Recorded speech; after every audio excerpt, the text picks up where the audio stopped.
বন্ধুরা, আজকের মুভিতে রাস্তাঘাটে চলতে চলতে আমাদের সঙ্গে কিভাবে চুরি হয় সেটা খুব সহজেই ফুটিয়ে তোলা হয়েছে। সেই সঙ্গে কিভাবে ছিনতাই, জুয়া এসব কাজগুলো করা হয় সেগুলো বুঝতে পারবেন।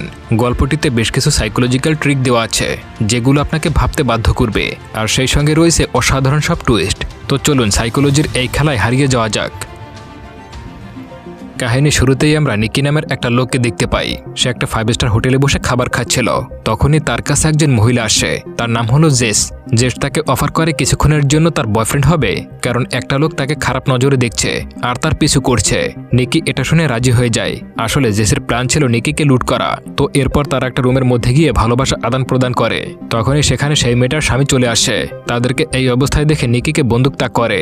নিকি বন্দুক দেখে বলে, চালাও গুলি। তখনই জেস বলে তারা ধরা পড়ে গেছে, তাদের প্ল্যান ফেল হয়ে গেছে।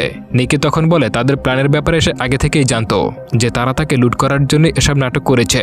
নিকি তাদেরকে বলে তারা যদি কখনো চুরি করে ততক্ষণ পর্যন্ত কাউকে বলা যাবে না, যতক্ষণ পর্যন্ত না সাকসেস হয়। সাকসেসফুল হওয়ার আগ পর্যন্ত তাদেরকে মিথ্যা বলেই যেতে হবে। আর এই নিকি কোনো সাধারণ লেভেলের লোক ছিল না, সে ছিল বিখ্যাত একজন চোর। আর এদিকে জেস ছিল ছোটখাটো একজন চোর। সে মানুষের ওয়ালেট চুরি করত, কিংবা হাতে ছোটখাটো ব্রেসলেট, আংটি এইসব আর কি।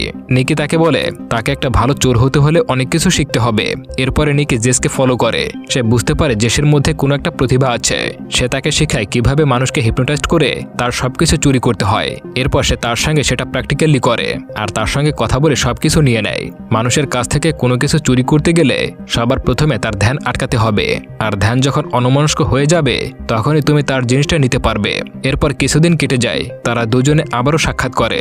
জেস তাকে রিকোয়েস্ট করে সে তার সঙ্গে চুরি করবে আর একজন প্রফেশনাল চোর হয়ে উঠবে।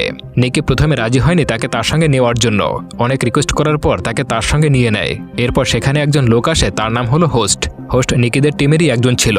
সে জেসকে তাদের টিমে অভিবাদন জানায়। এরপরে তারা খুনসুটি করে।